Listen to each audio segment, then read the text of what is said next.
Good evening my dear all students. कैसे हैं आप लोग? आप लोगों को हमने जेक का जो मॉडल सेट निकला हुआ है उसका मैथमेटिक्स का मैंने आप लोगों को वीडियो बना के अपलोड किया है, उसे देखिए और अपने फ्रेंडों को भी दिखाइए। और आप लोगों से हम बोले थे कि फिजिक्स का जो जेक से मॉडल सेट निकला हुआ है उसका मैं आप लोगों को सॉल्यूशन अपलोड करूँगा। तो आज बच्चों हम लोग फिजिक्स का जो मॉडल सेट निकला हुआ है आज उसका हम लोग सॉल्यूशन देखेंगे बच्चों।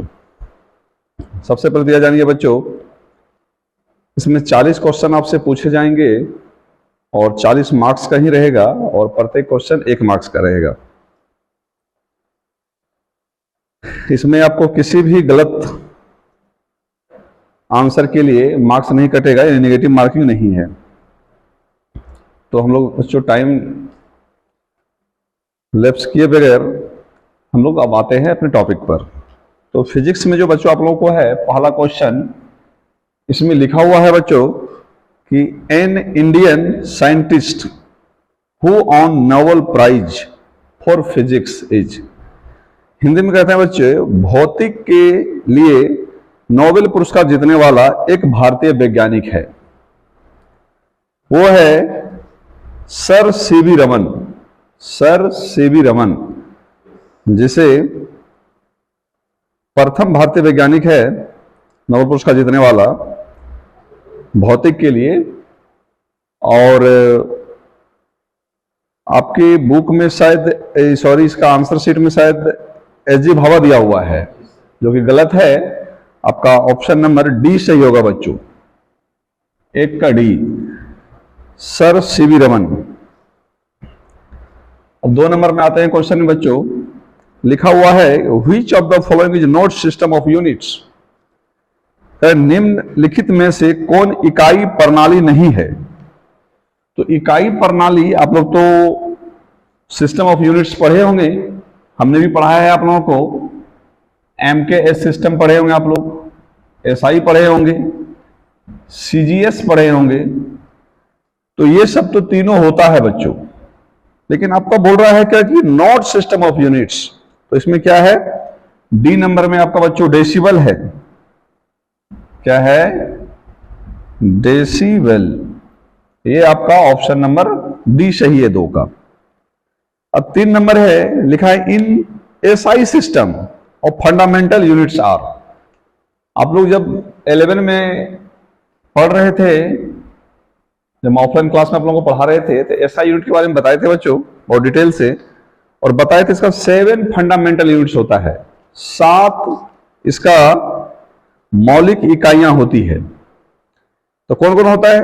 Metre, kilogram, second, ampere, kelvin, mole और कैंडेला। ये आप लोगों को 7 पढ़ाए थे। तो देखते हैं बच्चों इस ऑप्शन में किसमें है। ऑप्शन नंबर ए है बच्चों, 3 का ऑप्शन नंबर ए सही है आपका, क्योंकि बी में कूलाम दे दिया है बच्चों, जो कि सही नहीं है। और दूसरा भी लिखा वो ऑलरेडी सही नहीं है हमारा। तीसरा जो ऑप्शन है उसमें हम लोगों को एम्पियर दिया हुआ है, जो ये भी सही नहीं है। एम्पियर तो सही है, न्यूटन दे दिया है बच्चों, न्यूटन सी नंबर में, जो सही नहीं है। डी में हम लोगों को दे दिया फ्लक्स, जो कि सही नहीं है, फ्लक्स नहीं होना चाहिए। तो सिंपल जानना है कि हम लोगों को ऑप्शन नंबर 3 का क्या है? ए है। अब आते हैं हम लोग 4 नंबर सवाल। अच्छा, 4 नंबर सवाल में बच्चों आप लोगों को तो सवाल दे दिया है, इसमें आप लोगों को डिटेल्स में बताऊंगा। इसमें बच्चों आप लोगों को लिखा है कि a vehicle travels half the distance with speed v1 and half with distance speed v2, then its average speed is. इसका एवरेज स्पीड मांगा है। हिंदी में पढ़ते हैं बच्चों, लिखा है एक वाहन आधी दूरी v1 की चाल से और आधी दूरी v2 की चाल से तय करता है, तो उसकी औसत चाल क्या होगी? तो औसत चाल निकालने के लिए बच्चों कितना स्टूडेंट जो है v1 प्लस v2 करके क्या कर देगा? बटा 2 कर देगा। लेकिन ये क्या है हमारा? गलत है, ये सही नहीं है। तो इसे बनाएंगे बच्चों हम लोग। ये 4 नंबर सवाल है। मान लेते हैं कोई व्हीकल्स है, कोई गाड़ी है जो ए से बी तक जा रही है और जिसका डिस्टेंस मान लेते हैं बच्चों x है। कितना डिस्टेंस है? x है। तो कह रहा है आधी दूरी v1 चाल से, हम लोग मान लेते हैं कि इसका आधा जो है ये सेंटर C है और यहां से यहां की दूरी वो v1 चाल से चल रही है और यहां से यहां की दूरी वो v2 चाल से चल रही है। तो सिंपल सा देखिए बच्चों, यहां से यहां की दूरी कितना हो जाएगी? x/2। कितनी हो जाएगी? x/2। और ये भी कितनी हो जाएगी? x/2, क्योंकि दूरी तो आधा आधा चल रहा है ना, लेकिन चाल अलग है बच्चों। फर्स्ट जो आधा दूरी है ए से सी तक वो v1 चाल से चल रहा है, सेकंड जो दूरी है आधा दूरी वो v2 चाल से चल रहा है। इसका मतलब समय अलग अलग लग रहा है। तो हम लोग बच्चों यहां से यहां तक ए से सी तक दूरी तय करने में लगा समय को हम लोग t1 मान लेंगे। ए से सी तक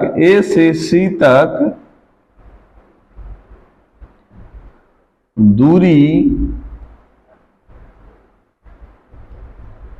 तय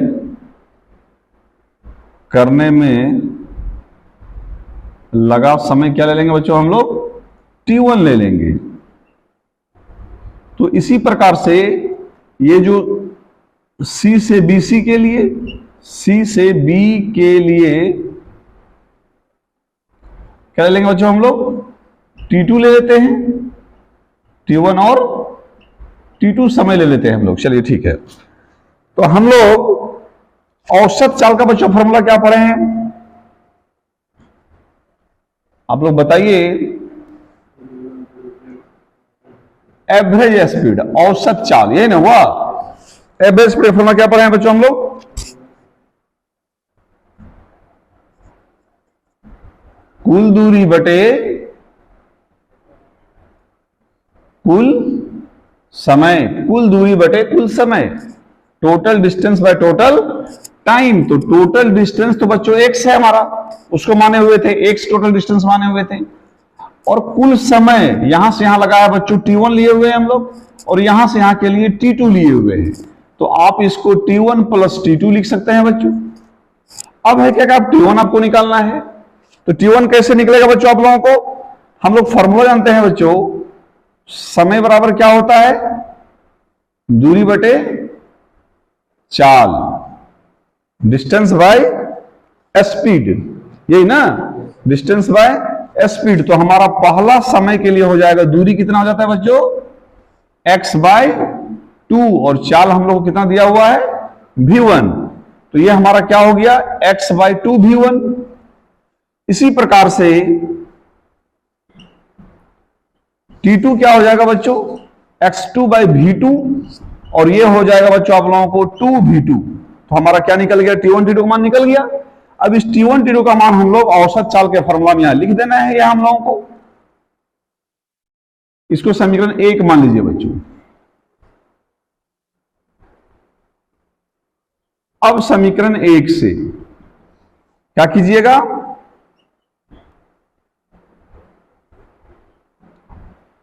औसत चाल, एवरेज स्पीड, x बाय क्या लिखिएगा बच्चों? t1 के जगह पर 2v1 2v2। ध्यान से देखिए बच्चों, x, यहां x/2 बच्चों कॉमन आप ले सकते हैं दोनों से। तो यहां 1/v1 और यहां 1/v2, और ये 2 तो पलट के ऊपर चला जाएगा। तो लिखिएगा बच्चों 2x अपॉन x, और इसका बच्चों एलसीएम ले लीजिए आप, v1 v2 plus v1 bye v1 into v2, क्योंकि एलसीएम लिए v1 इंटू v2, इससे डिवाइड कीजिए, कट जाएगा, v2 आके यहां गुना हो जाएगा, v1 यहां आ जाएगा। अब ये x क्या हो बच्चों? कट गया। जब x कट गया तो हमारा देखो बच्चों क्या आ गया है? ये पलट के ऊपर आ जाएगा, 2v1 v2 bye v1 plus v2, यही आया ना। और ये देखिए बच्चों हमारा ऑप्शन में कहां पर है? ऑप्शन नंबर सी है। तो डिटेल से मैंने बना दिया, अच्छे समझ गए होंगे इसको। चलिए अब आगे बढ़ते हैं बच्चों हम लोग। इस सवाल नंबर 4 था आप लोगों का,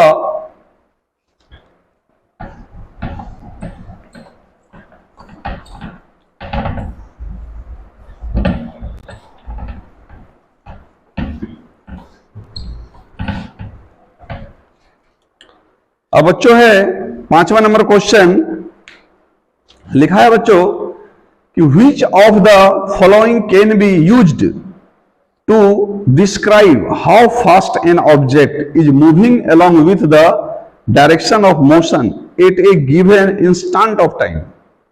यानी क्या कहना चाह रहा है हमको कि निम्नलिखित में से किसका उपयोग यह वर्णन करने के लिए किया जाता है कि एक निश्चित समय में गति की दिशा, किसमें निश्चित समय में गति की दिशा के साथ साथ कोई वस्तु कितनी तेजी से आगे बढ़ रही है, कितनी तेजी से आगे बढ़ रही है। तो सबसे पहले तो यह जानेंगे बच्चों, हम लोगों को दिशा आ रहा है ना, और क्या बोला है, निश्चित समय में गति की दिशा के साथ साथ, गति के दिशा के साथ साथ, जब दिशा जैसे आया वैसे सबसे पहले तो सदिश राशि हो गया। जब सदिश राशि हो गया और चाल हमारा क्या है बच्चों, अदिश राशि है, तो आपके पास जो दो ऑप्शन है, बी में क्षणिक चाल और डी में औसत चाल, दोनों खत्म हो गया। अब रहा हमारे पास क्या, क्षणिक वेग और औसत वेग। क्षणिक वेग को बच्चों तात्क्षणिक वेग भी कहते हैं, आप लोग हमने पढ़ाया था क्लास में, इंग्लिश में इसको इंस्टेंटेनियस वेलोसिटी कहते हैं और एवरेज वेलोसिटी, ये दो ऑप्शन हमारे पास रहा। अब है क्या कि इंस्टेंटेनियस वेलोसिटी यानी तात्क्षणिक वेग, इसका आंसर हो कैसे होगा। मान से कोई बाइक चला रहे हैं हम लोग, तो बाइक का स्पीड जो है निरंतर घटता बढ़ते रहता है, तो तात्क्षणिक वेग जिस टाइम हमने देखा तात्क्षणिक वेग हुआ, तो उसी समय वही बोल रहा है कि एक निश्चित समय में गति की दिशा, वो तो गति में है, दिशा के साथ साथ कोई वस्तु कितनी तेजी से आगे बढ़ रही है, तो वो क्या हो जाएगा, हमारा तात्क्षणिक वेग हो जाएगा वहां पर। ये हमने आप लोगों को क्लास में पढ़ाया था, यानी इंस्टेंटेनियस वेलोसिटी, ये 5 का ए नंबर। अब है बच्चों 6 का, लिखा है मैक्सिमम रेंज ऑफ प्रोजेक्टाइल।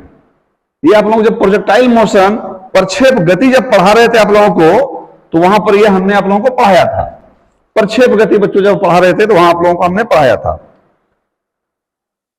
तो 6 नंबर का है बच्चों, प्रक्षेप गति की अधिकतम सीमा क्या है, आर मैक्स। तो हम आप लोगों को बच्चों पढ़ाए थे आर मैक्स बराबर u square by g into sine 2 theta. लेकिन ये फॉर्मूला है बच्चों आर का, आर मैक्स का नहीं, ये आर का फॉर्मूला है ना।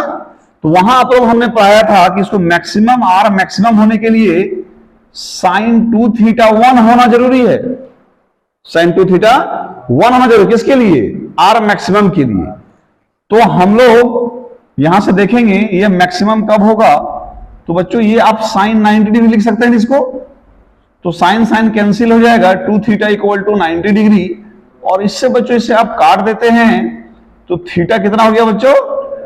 तो हम लोग कह सकते हैं कि आर मैक्स, और आर मैक्स कब होगा, जब हमारा ये साइन 2 थीटा कितना हो जाएगा, 1 हो जाएगा। ये तो हुआ बच्चों यू स्क्वायर बाई जी, लेकिन बट या व्हेन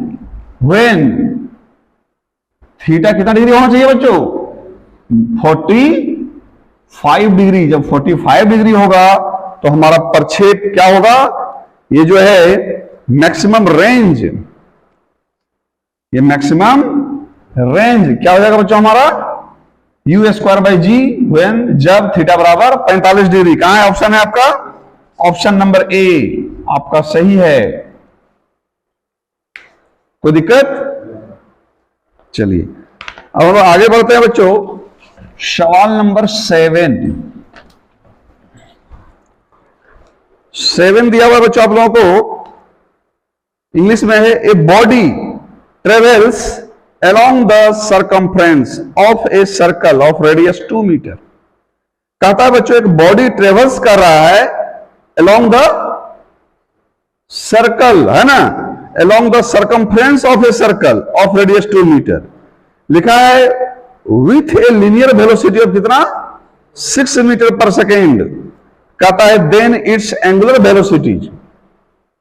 तो बॉडी कहां ट्रेवल कर रहा है, एक सर्कल में ट्रेवल कर रहा है, उसके सर्कमफ्रेंस में, है ना, और बोल रहा है क्या कि इसका लीनियर वेलोसिटी जो है वो कितना दिया हुआ है आपको, 6 मीटर पर सेकंड दिया हुआ है। लीनियर वेलोसिटी मतलब हुआ रेखिक वेग, रेखिक वेग आपको दिया हुआ है कितना, 6 मीटर पर सेकेंड, और त्रिज्या कितना दिया हुआ है वृत्त की, 2 मीटर, है ना। तो देखिए बच्चों, हम लोग जो पढ़े हैं फॉर्मूला किसका, रेखिक वेग का। रेखिक वेग का जो फॉर्मूला, कितना नंबर सवाल है ये, रेखिक वेग का फॉर्मूला पढ़े हैं हम लोग। चूंकि यहां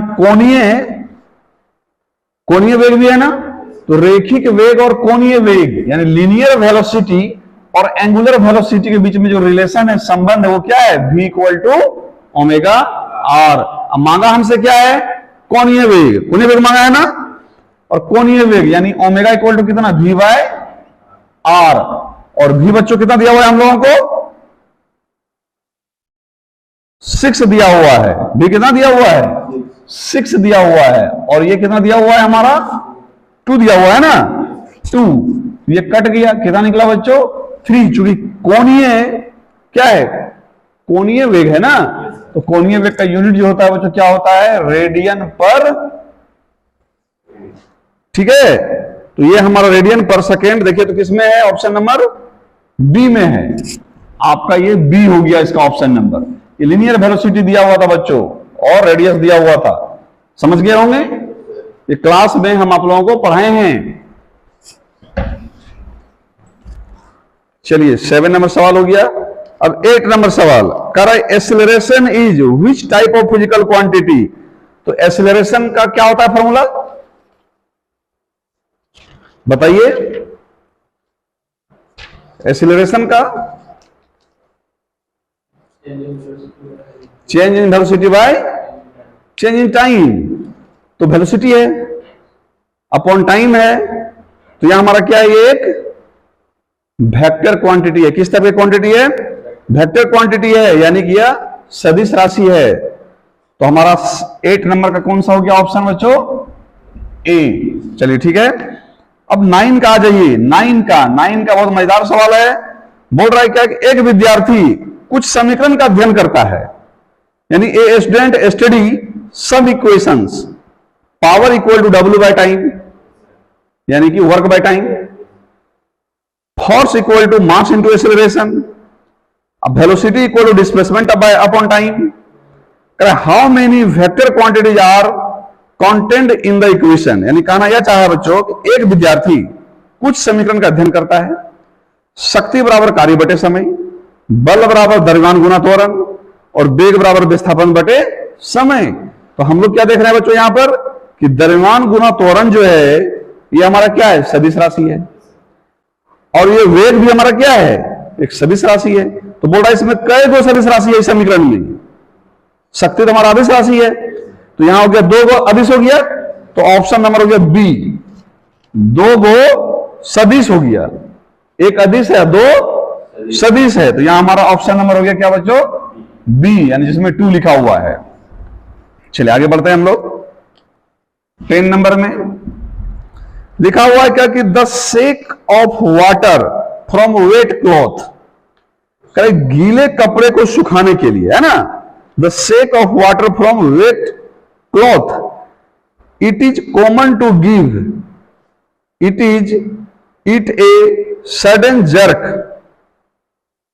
फिर कहता है in doing so we are taking advantage of.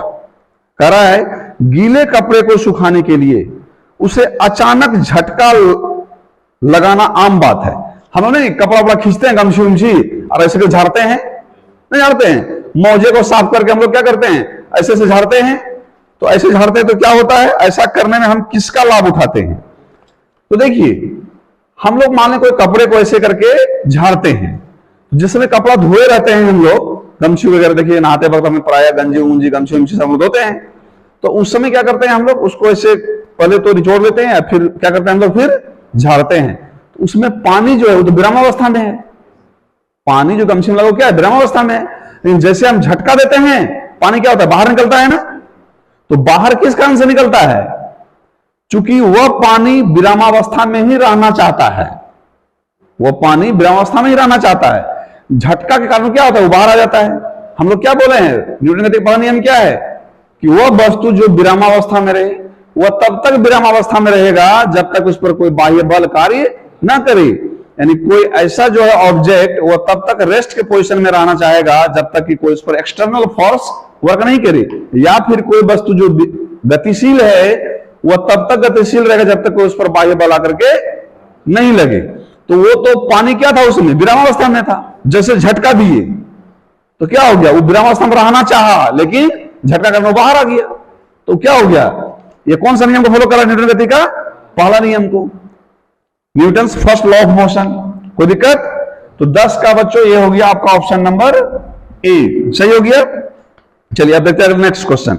गोली चलाने के बाद हम बंदूक के पीछे हटने का अनुभव करते हैं, एकदम स्वाभाविक बात है, ये भी क्वेश्चन आप लोग हम क्लास में पढ़ाए हैं। तो देखिए गोली चलने के बाद पीछे हटने का हम लोग अनुभव करते हैं, थोड़ा सा धक्का लगता है, चलाए तो इसे कभी नहीं है ना, लेकिन धक्का लगता है। तो इसमें क्यों धक्का लगता है, ये जो गोली के पास जो रेखीय संवेग जो होता है ना बच्चों, वो बहुत ज्यादा होता है, गोली का रेखीय संवेग बहुत ज्यादा होता है, इस कारण से हम लोग को थोड़ा सा झटका लगता है। तो यहां क्या हो गया, और झटका लगता है चूंकि पीछे भी तो संवेग हुआ, लेकिन चूंकि बंदूक का भार अधिक होता है गोली की तुलना में, इसलिए थोड़ा सा कम रेखीय संवेग होता है, लेकिन गोली का रेखीय संवेग बहुत अधिक होता है, इसलिए हम लोग कह सकते हैं क्योंकि गोली के पास अधिक रेखीय संवेग होती है, इसी वजह से हमको क्या होता है, थोड़ा सा झटका लग जाता है।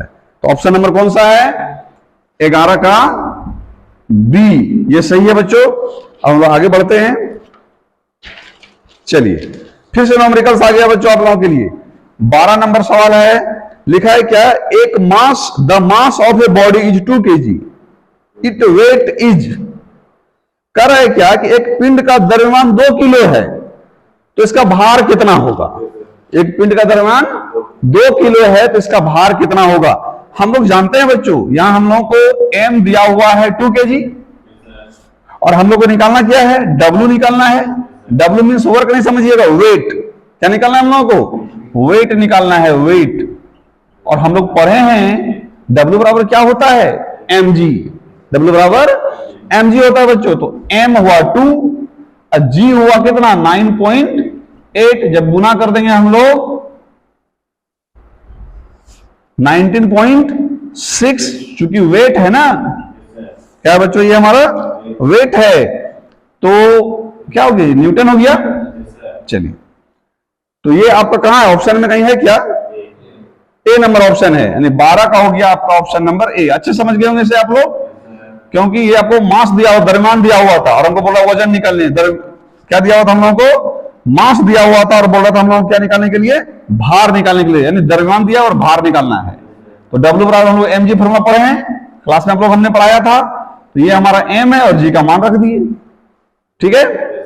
चलिए हम लोग आगे बढ़ते हैं। अब क्वेश्चन नंबर 13, क्वेश्चन नंबर 13 बच्चों बनाते हैं।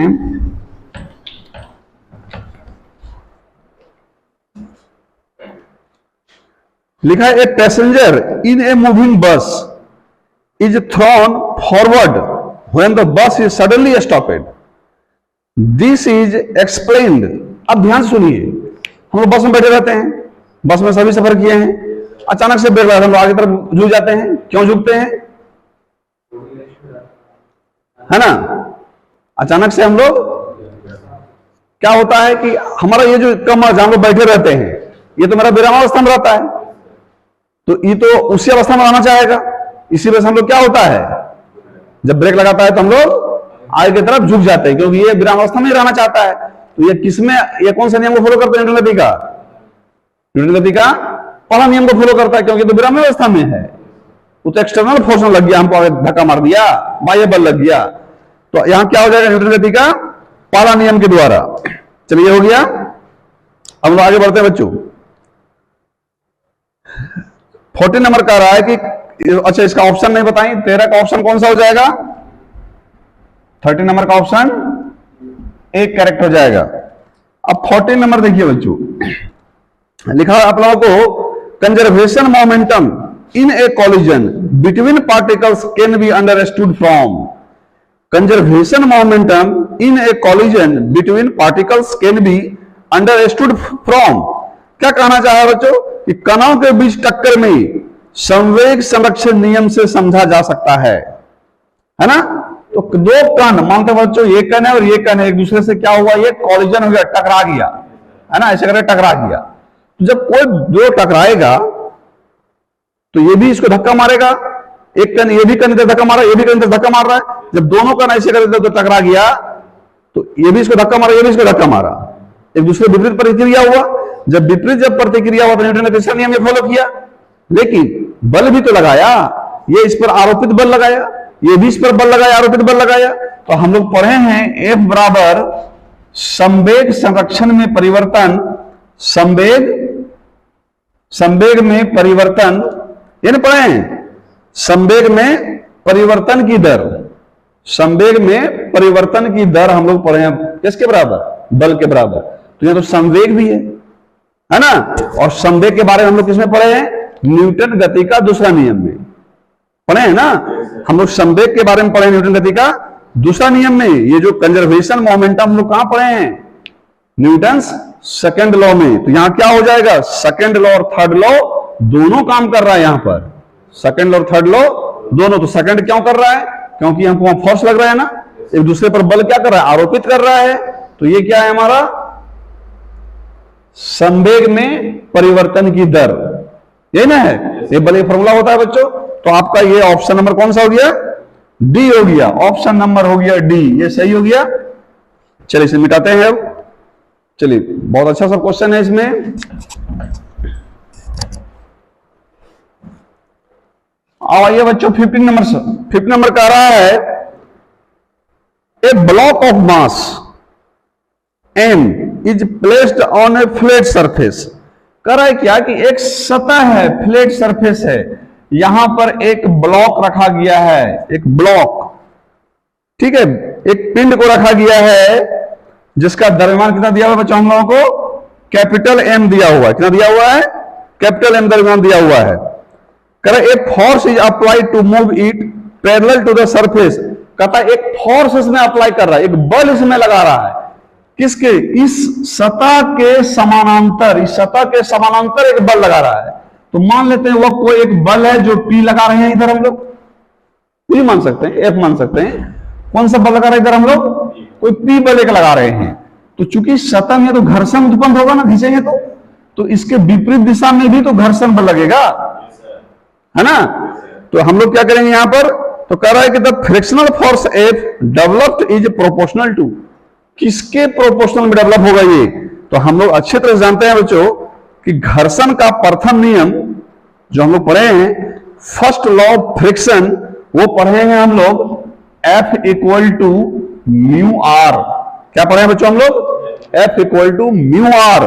और आप लोगों को अच्छी तरह से पता होगा ये जो है ये नीचे की तरफ mg और ये क्या होता है, r होता है। ये क्या होता है, r होता है। और म्यू क्या है बच्चों, म्यू हमारा घर्षण गुणांक है। ये क्या है, घर्षण गुणांक है। म्यू क्या है, घर्षण गुणांक है। और F म्यू और r की जगह आप क्या लिख सकते हैं बच्चों, mg लिख सकते हैं। क्या लिख सकते हैं, mg। ये तो घर्षण गुणांक, ये गुरुत्वीय त्वरण है ना। तो हमारा F यानी फोर्स जो है किसके, यहां कैपिटल M है तो यहां पे हम लोग कैपिटल M दे देंगे। तो किसके समानुपाती है, ये किसका प्रोपोर्शनल है, ये M का। M मीन्स क्या, द्रव्यमान का, है ना। ये किसका है, ये यानी कि मास का ये है ना। तो द्रव्यमान का पिंड, अब इसमें हम लोग द्रव्यमान हो गया ना। तो ऑप्शन देखिए, मास ऑफ बॉडी कहां पर है आपका, द्रव्यमान का समानुपाती है।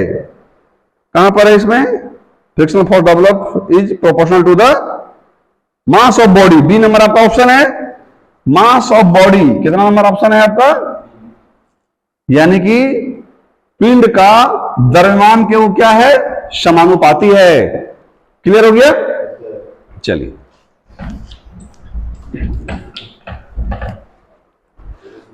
कोई कंफ्यूजन, अब देखिए नेक्स्ट क्वेश्चन बच्चों, लिखा है in any kind of collision, कह रहा है किसी तरह की टक्कर में। तो जब टक्कर होता है तो प्रत्यास्थ टक्कर भी होता है और अप्रत्यास्थ टक्कर भी होता है। तो दोनों तरह का टक्कर में रेखीय संवेग हमेशा संरक्षित होता है। दोनों तरह के टक्कर में, प्रत्यास्थ और अप्रत्यास्थ में, दोनों तरह के टक्कर में क्या होता है, रेखीय संवेग हमेशा संरक्षित होता है। तो ये आपका हो गया क्या, ऑप्शन नंबर ए, 16 का ना, ऑप्शन नंबर ए सही हो गया। ये 17 देखते हैं बच्चों क्या लिखा हुआ है, potential energy. Potential energy, potential energy का फॉर्मूला क्या पढ़ाएं आप लोगों को बच्चों, mgh, यही ना, पोटेंशियल एनर्जी यानी स्थितिज ऊर्जा। स्थितिज ऊर्जा बराबर क्या पढ़ाएं आप लोगों को हम, mgh। तो mgh फॉर्मूला आपको लिख दिया इसमें, वो भरने के लिए है इसमें डॉट करके। तो दरमियान है आपके पास, ऊंचाई भी दिया हुआ, यही तो भरना था। ये क्या है, गुरुत्वीय त्वरण है ना, ये क्या है हमारा, गुरुत्वीय त्वरण है, ग्रेविटेशनल एक्सीलरेशन है। ये ऑप्शन नंबर क्या हो गया इसका, डी। ये हमारा क्या है, ग्रेविटेशनल एक्सीलरेशन है ना, गुरुत्वीय त्वरण है। तो ऑप्शन कितना हो गया हमारा, डी। चलिए आगे बढ़ते हैं हम लोग। अब 18 नंबर सवाल का था बच्चों, area under force displacement graph is equal to, ध्यान सुनिएगा बच्चों, area under force displacement graph is equal to. तो ग्राफ से दिखाना है बच्चों हम लोगों को, ऐसे करके। मान लीजिए ग्राफ है हमारा, तो इधर फोर्स है, इधर क्या है हमारा, फोर्स है, और इधर क्या है हमारा, डिस्प्लेसमेंट है, विस्थापन है। इधर क्या है, विस्थापन है, जिसको इंग्लिश में क्या कहते हैं हम लोग, डिस्प्लेसमेंट कहते हैं, डिस्प्लेसमेंट। तो कह रहा बच्चों क्या, इसका एरिया, ये जो एरिया है ये ना है, ये एरिया है, कह रहा है क्या कि बल विस्थापन ग्राफ के अंतर्गत क्षेत्रफल बराबर होता है। तो ये बताइए, ये वाला क्या है, ये वाला क्या है, बल है ना, क्या है ये, फोर्स है। ये वाला क्या है, विस्थापन है ना, क्या है ये, विस्थापन है। तो बल गुना विस्थापन क्या पढ़े हैं आप लोग बच्चों, बल गुना विस्थापन, फोर्स इंटू डिस्प्लेसमेंट, क्या पढ़े हैं, वर्क डन। क्या पढ़े हम लोग, वर्क डन पढ़े हैं, कार्य पढ़े हैं, कार्य बराबर बल गुना विस्थापन।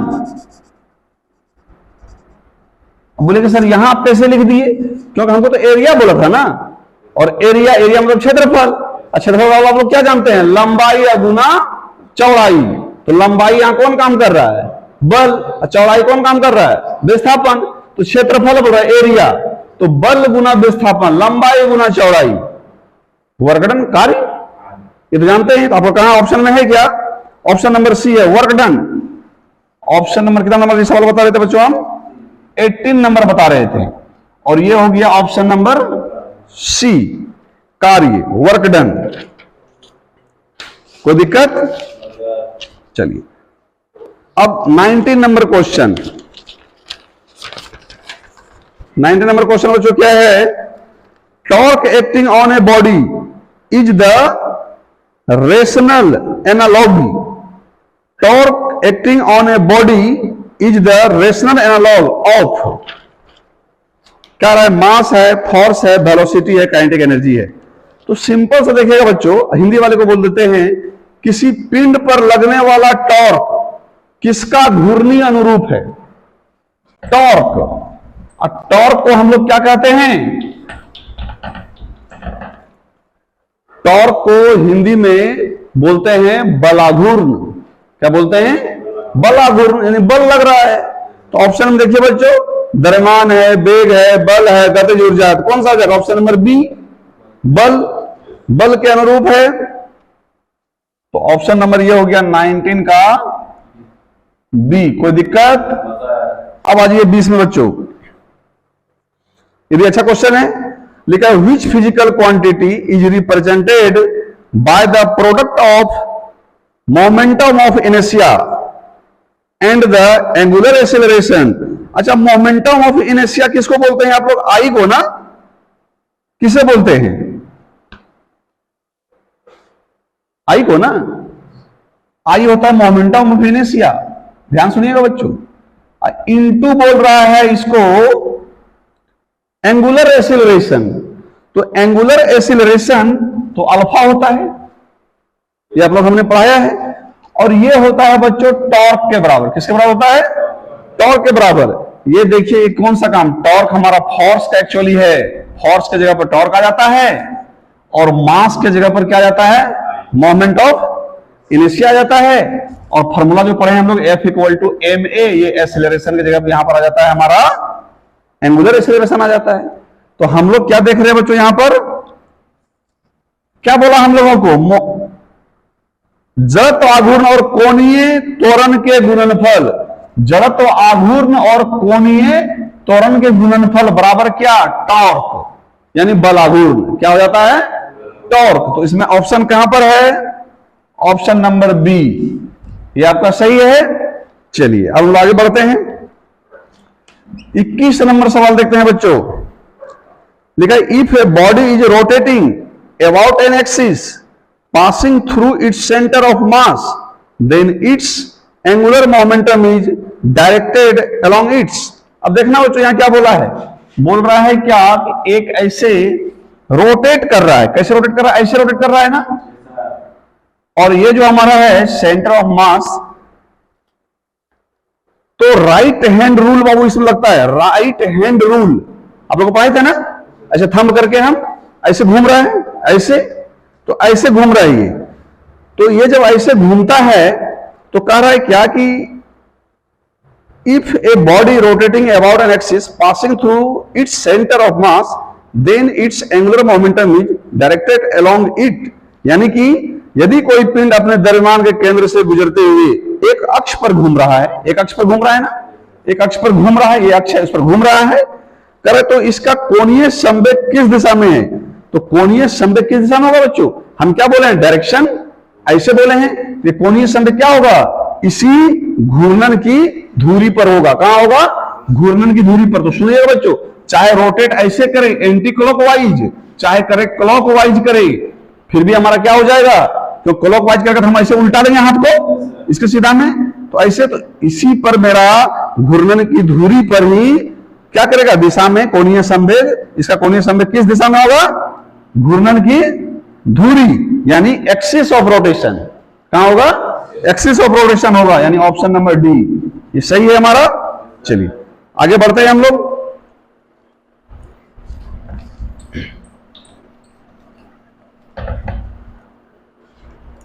अब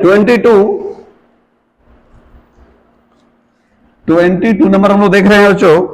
लिखा है escape speed of body on the surface of a plane. Plant दिया है, प्लांट नहीं होगा बच्चों, मिसप्रिंट है, प्लांट है, प्लेनेट होगा, प्लेनेट।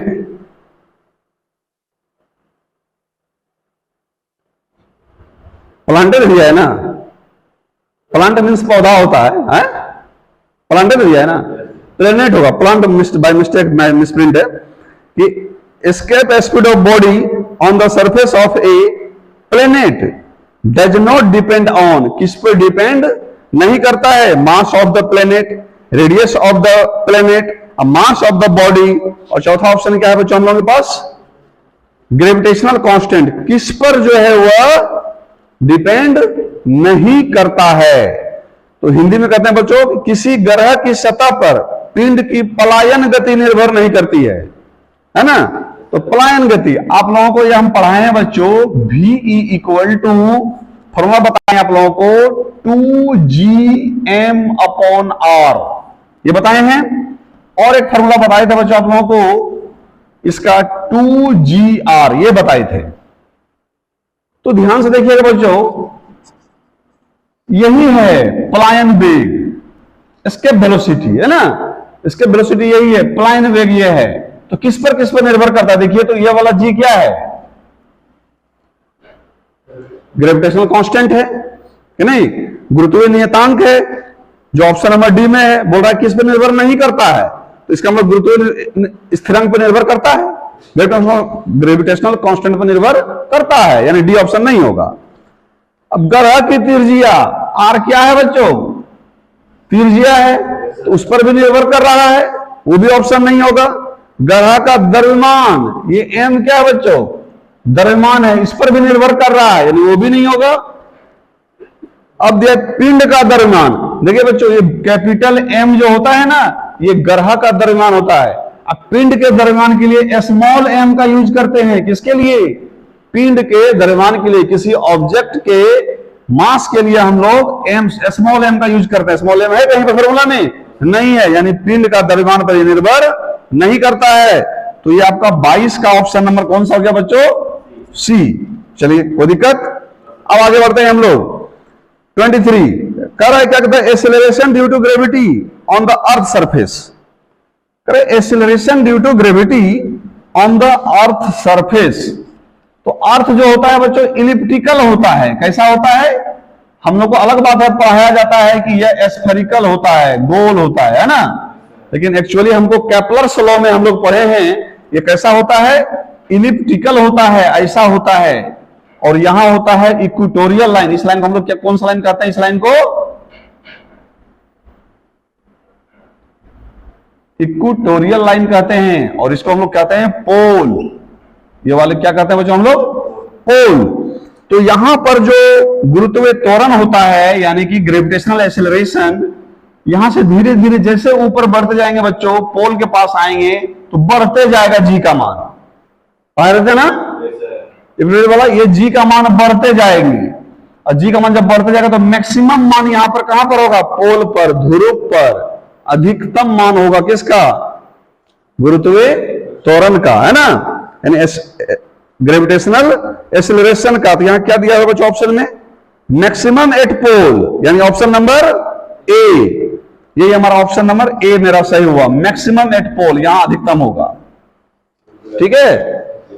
चलिए न्यूनतम कहां होगा हमारा, इक्वेटोरियल लाइन पर होगा, यहां पर क्या होगा, न्यूनतम होगा, है ना। चलिए अब हम आगे बढ़ते हैं।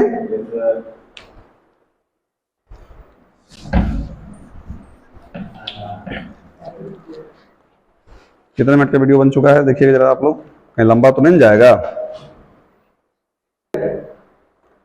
कहां तक बनाए अभी तक बच्चों, 23 तक ना बनाए, 23 तक बनाए, ध्रुव पर अधिकतम, ऑप्शन नंबर ए, है ना, मैक्सिमम एट पोल। तो हम देख रहे हैं बच्चों वीडियो बहुत ज्यादा आप लोगों को लंबा हो जाएगा, तो फर्स्ट वीडियो को 2 पार्ट में बांट देते हैं। फर्स्ट पार्ट में 25 तक, फिर सेकंड पार्ट में आप लोग को 26 से हम फिर आगे सेकंड पार्ट में आप लोगों को वीडियो कल ही मिल जाएगा, आज ही लगातार बना रहे हैं सिर्फ। तो 25 नंबर और 24 नंबर 24 नंबर सवाल है बच्चों कि the escape velocity of a body depends upon mass. कह रहा है क्या, एस्केप वेलोसिटी जो है depend upon mass, depend upon mass as, यानी किसी पिंड का पलायन वेग द्रव्यमान पर निर्भर किस प्रकार करता है। तो हम लोग बताइए बच्चों, यहां पिंड का द्रव्यमान था, अभी तो यही सवाल था ना एक हम लोगों को, क्या था बराबर बोलिए तो 2g capital M upon R, एक फॉर्मूला ऐसा क्या होता है 2gr होता है ना। तो यहाँ स्मॉल m तो है ही नहीं बच्चों, इसका मतलब क्या, 0 लिख देंगे, स्मॉल m पर पावर 0, इसका मतलब क्या हो गया, 1 हो गया।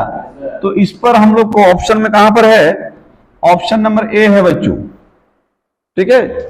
तो हो सकता है कहीं ऑप्शन में ये दे दे, कहीं ऑप्शन में ये दे दे, आप दोनों को चलिएगा, चलिए ठीक है आपका। अब 25 नंबर सवाल, hydraulic breaks work on the basics of, यानी कि हाइड्रोलिक ब्रेक निम्न के आधार पर काम करते थे बच्चा, आप लोग हमने पढ़ाया है पास्कल के नियम पर, है ना, पास्कल लॉ पर करते हैं, तो डायरेक्ट लिख दीजिएगा 25 का बी। चलिए यहां तक आपको फर्स्ट पार्ट में मिलेगा, और 26 से नेक्स्ट पार्ट में बच्चों आप लोग को अभी हम बताएंगे।